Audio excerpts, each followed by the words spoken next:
दोस्तों को मेरा नमस्कार, जय हिंद, जय भारत। आज हम समझेंगे तुगलक वंश के बारे में। दोस्तों कॉपी पेन लेकर बैठिएगा ताकि इस वंश से संबंधित जो भी इम्पोर्टेंट पॉइंट होंगे उनको आप नोट कर लीजिएगा। तो हम तुगलक वंश को समझने के लिए इससे पहले कौन से वंश थे उनको भी समझ लेना जरूरी है। यानी तुगलक वंश आया कहाँ से, कैसे स्टार्ट हुआ। तो तुगलक वंश से पहले खिलजी वंश था और खिलजी वंश जो स्टार्ट हुआ, खिलजी वंश की स्थापना हुई, ये गुलाम वंश के बाद हुई। तो समझते चलेंगे गुलाम वंश से तुगलक वंश तक। खिलजी वंश के लिए मैंने डिटेल्स में एक वीडियो बनाकर आपको दे चुका हूं और उसका मैं लिंक भी इस वीडियो में प्रोवाइड करा दूंगा। अगर खिलजी वंश को जानना है, खिलजी वंश के बारे में वीडियो देखनी है, समझना है, तो उस लिंक से आप वीडियो पर जा सकते हैं। बात करते हैं गुलाम वंश। गुलाम वंश की जो स्थापना की थी वो कुतुबुद्दीन ऐबक ने की थी और गुलाम वंश का अंतिम शासक जो था वो शमसुद्दीन क्यूमर्स था। उसकी हत्या करके जलालुद्दीन फिरोज खिलजी ने 1290 में ही खिलजी वंश की स्थापना की थी। और गुलाम वंश को, ये भी एक इम्पोर्टेंट पॉइंट है, इसको नोट कर लीजिएगा, गुलाम वंश को मामलूक वंश भी कहा जाता है। गुलाम वंश के बाद जलालुद्दीन फिरोज खिलजी ने खिलजी वंश की स्थापना की और खिलजी वंश का जो अंतिम शासक था वो था खुसरो खां। गयासुद्दीन तुगलक ने खुसरो खां की हत्या करके 15 अप्रैल 1320 को, जो खिलजी वंश का अंतिम शासक था खुसरो खां, उसकी हत्या गयासुद्दीन तुगलक ने कर दी 15 अप्रैल 1320 को। और गयासुद्दीन तुगलक 8 सितंबर 1320 को दिल्ली की गद्दी पर बैठ गया। यानी खिलजी वंश का जो अंतिम शासक था खुसरो खां, उसकी भी हत्या किसने कर दी? गयासुद्दीन तुगलक ने। और 8 सितंबर 1320 को गयासुद्दीन तुगलक जो था वो दिल्ली की गद्दी पर बैठ गया और तुगलक वंश की स्थापना कर दी। तुगलक वंश जो चला दोस्तों वो 1320 से लेकर 1398 ईस्वी तक चला। अब जब तुगलक वंश की स्थापना कर दी गयासुद्दीन तुगलक ने, तो इसने कुछ निर्माण भी कराए, जैसे सिंचाई के लिए कुएं बनवाए, नहरों का निर्माण कराया। और दोस्तों सबसे इम्पोर्टेंट पॉइंट है कि ये नहरों का निर्माण कराने वाला, सिंचाई के लिए नहरों का निर्माण कराने वाला ये पहला शासक था, गयासुद्दीन तुगलक। इसके अलावा भी इसने कुछ अन्य निर्माण कराए, जैसे दिल्ली के पास एक नगर बसाया, उसका नाम रखा इसने तुगलकाबाद। दिल्ली के पास एक नगर बसाया, उसका नाम रखा तुगलकाबाद। और तुगलकाबाद इसमें एक दुर्ग का निर्माण करवाया। तुगलकाबाद में एक दुर्ग का निर्माण कराया जो कि रोमन शैली में बनाया था। और इस दुर्ग को एक अन्य नाम से भी जाना जाता है। दोस्तों इस पॉइंट को भी नोट कर लीजिएगा, जो दुर्ग का निर्माण कराया तुगलकाबाद में, उस दुर्ग को 56 कोट के नाम से भी जाना जाता था। जो दुर्ग का निर्माण कराया उसको 56 कोट के नाम से भी जाना जाता था। अब गयासुद्दीन तुगलक की मृत्यु जो हुई उसके बारे में बात करते हैं। गयासुद्दीन तुगलक की मृत्यु हुई 1325 में। हुआ क्या, ये बंगाल किसी अभियान के चलते किसी अभियान को अटेंड करने गए थे। तो बंगाल जब किसी अभियान में गए थे, उस अभियान से वापस आते समय, ये 1325 में बंगाल के अभियान से वापस आ रहे थे, तो रास्ते में जूना खां का एक लकड़ी का महल था। किसका महल था? जूना खां का। और वो महल लकड़ी का बना हुआ था। तो ये उस महल में गए, वहां इन्होंने जो भी रेस्ट किया हो, विश्राम किया, और उस महल के गिरने से, जो जूना खां का महल था, लकड़ी का महल के गिरने से इनकी मृत्यु हो गई। यानी उस महल के गिरने से दबकर इनकी मृत्यु हो गई। और हुआ क्या, तुरंत उसके बाद जैसे ही उनकी मृत्यु हुई, जूना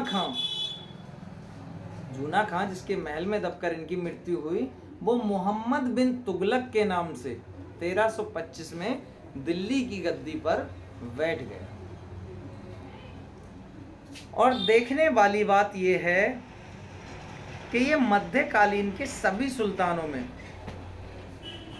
मोहम्मद बिन तुगलक जो था, मध्यकालीन के जो भी सुल्तान थे, सभी सुल्तानों में सबसे ज्यादा शिक्षित था, विद्वान और योग्य व्यक्ति था। लेकिन ये सनक भरी योजनाएं बनाता था, सोच जो रखता था सनक भरी रखता था, सनकी था। और इसके कृत्य जो थे वो क्रूर थे, क्रूर कृत्यों वाला था। और दूसरों के दुख सुख के प्रति उपेक्षा भाव रखने वाला था। तो इस कारण से स्वप्नशील, पागल और रक्त पिपासु भी कहते थे। यानी जनता का खून पीने वाला, रक्त पीने वाला भी कहते थे। इसने क्या किया, अपनी राजधानी दिल्ली से देवगिरी ले गया। राजधानी दिल्ली से देवगिरी ले गया, और देवगिरी ले जाने के बाद इसने राजधानी का नाम दौलताबाद रख दिया। और इसने इसके अलावा कांसा, तांबा के सिक्के भी चलाए। और एक व्यक्ति थे एडवर्ड थॉमसन। इन्होंने मोहम्मद बिन तुगलक को प्रिंस ऑफ मनीयर्स भी कहा है।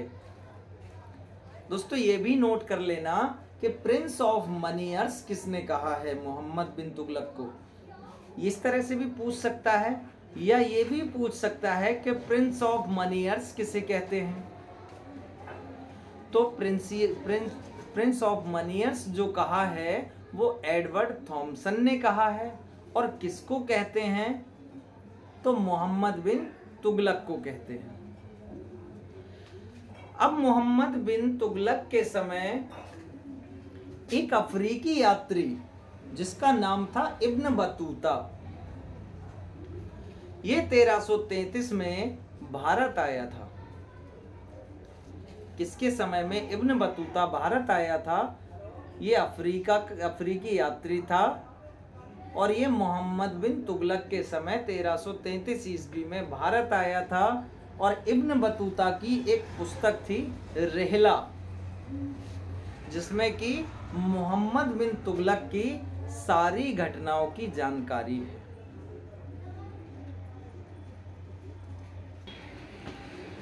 इसके बाद मोहम्मद बिन तुगलक की मृत्यु जो हुई वो 20 मार्च 1351 को सिंध जाते समय हो गई।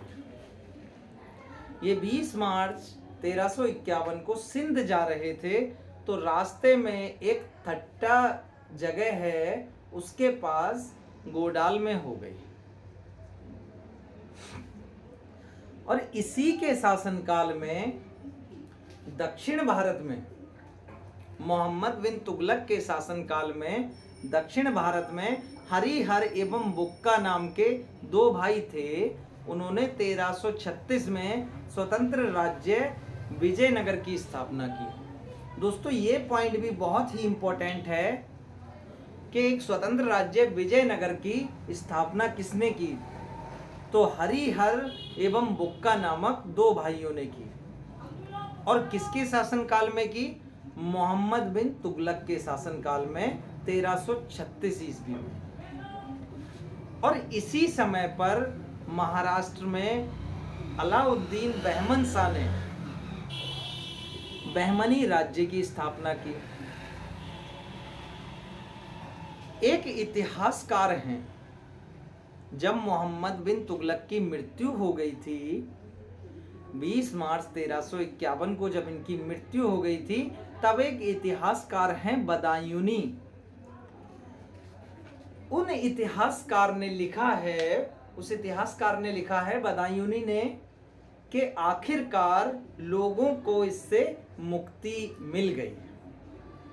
आखिरकार लोगों को इससे मुक्ति मिल गई और इसे लोगों से मुक्ति मिल गई। अभी जो मैंने बताया था मोहम्मद बिन तुगलक के बारे में, इसको रक्त पिपासु, पागल, सनकी आदि वगैरह बोला करते थे, क्योंकि इसकी सोच इसी टाइप थी। जनता परेशान थी, जनता का खून चूसने वाला, रक्त पीने वाला इसको बोलते थे। इसीलिए बदायूनी ने बोला, बदायूनी ने लिखा है कि आखिरकार लोगों को इससे मुक्ति मिली और इसे लोगों से मुक्ति मिली। मोहम्मद बिन तुगलक जो था, ये शेख अलाउद्दीन का शिष्य था। इसने कुछ मकबरे भी बनवाए हैं, इसने कुछ मकबरे भी बनवाए हैं। देखते हैं, इन्होंने बदायूं में मीरन मुल्हिम का मकबरा बनवाया, बदायूं में मीरन मुल्हिम का मकबरा बनवाया, और दिल्ली में निजामुद्दीन औलिया का, बहुत ही चर्चित नाम है, सभी जानते हैं निजामुद्दीन औलिया। तो दिल्ली में जो निजामुद्दीन औलिया का मकबरा बनवाया, वो भी मोहम्मद बिन तुगलक ने बनवाया। और मुल्तान में शेख रुकनुद्दीन का मकबरा भी मोहम्मद बिन तुगलक ने बनवाया।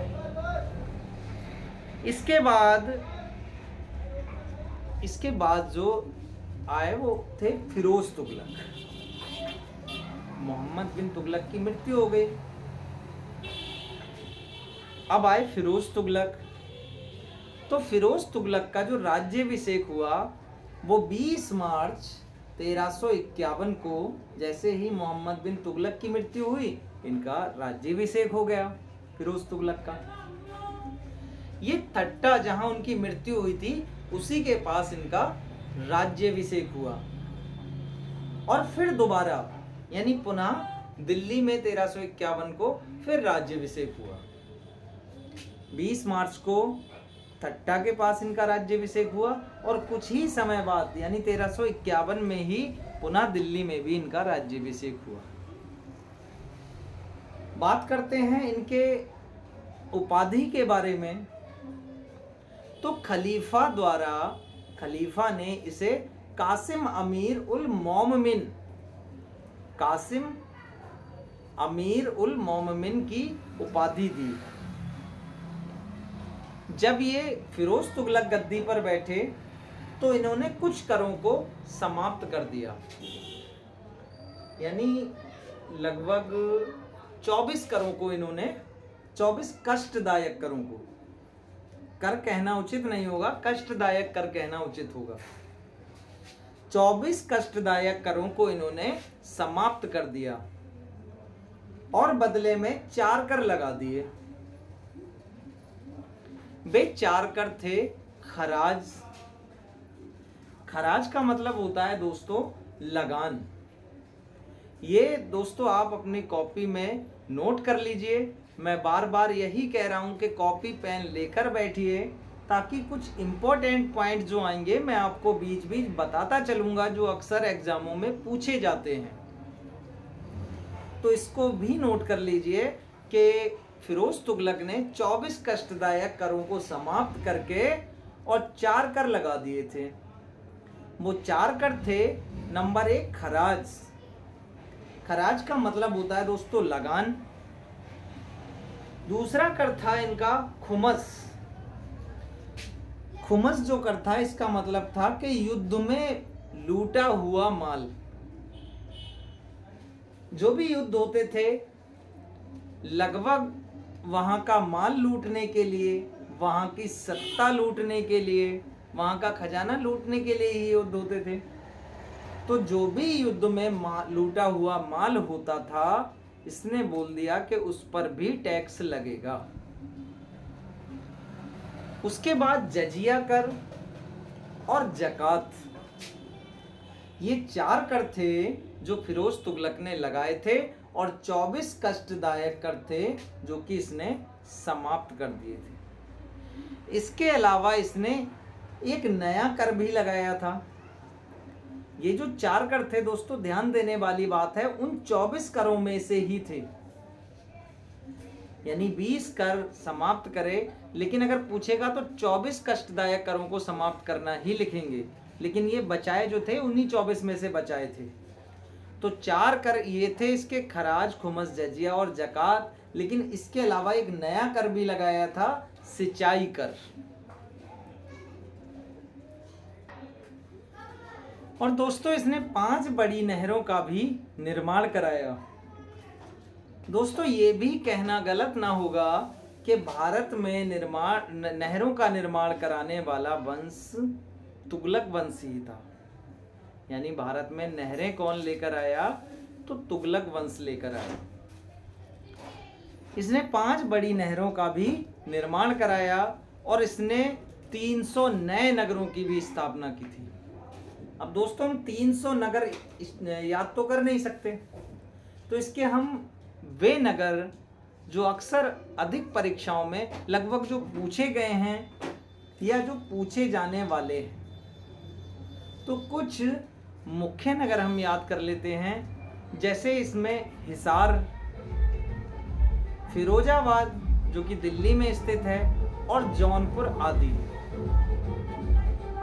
और क्या हुआ, इसी के शासनकाल में अशोक के 2 स्तंभों को यानी खिजराबाद और मेरठ से लाकर दिल्ली में स्थापित किया गया।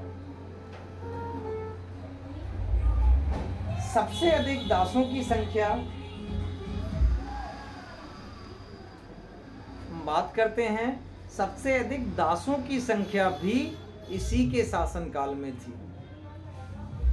सबसे अधिक दास लगभग 1,80,000 के लगभग होंगे। तो सबसे अधिक दासों की संख्या इसी के शासनकाल में थी। यानी कहें सल्तनत कालीन जितने भी सुल्तान थे, सल्तनत कालीन में जितने भी सुल्तान थे, तो सबसे अधिक जो दासों की संख्या थी वो फिरोज तुगलक के शासनकाल में थी। फिरोज तुगलक की जो मृत्यु हुई वो 1388 में हो गई। ये भी नोट करते चलिए, सबसे अधिक दासों की संख्या फिरोज तुगलक के समय, या वो पूछ लेगा कि सल्तनत कालीन में ऐसा सुल्तान जिसमें सबसे ज्यादा दासों की संख्या थी। सो सल्तनत कालीन में ऐसा सुल्तान फिरोज तुगलक था जिसके शासनकाल में दासों की संख्या सबसे ज्यादा थी, 1,80,000। दूसरा पॉइंट, इसकी मृत्यु कब हुई? फिरोज तुगलक की मृत्यु हुई 1388 में। और कोटला यानी फिरोज शाह कोटला दुर्ग जो कि दिल्ली में इसने निर्माण कराया। इसके बाद जो आया नसरुद्दीन महमूद तुगलक। फिरोज तुगलक की जो मृत्यु हुई 1388 में हो गई और फिरोज शाह कोटला दुर्ग का निर्माण कराया दिल्ली में। इसके बाद नसरुद्दीन महमूद तुगलक आया जो कि तुगलक वंश का अंतिम शासक भी था।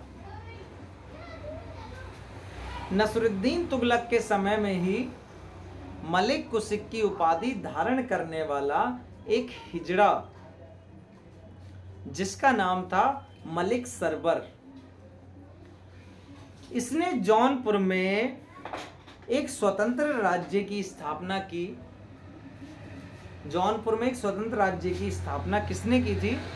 तो नसरुद्दीन तुगलक के समय में ही एक मलिक कुसिक की उपाधि धारण की थी। वो था हिजड़ा, जिसका नाम था मलिक सरवर।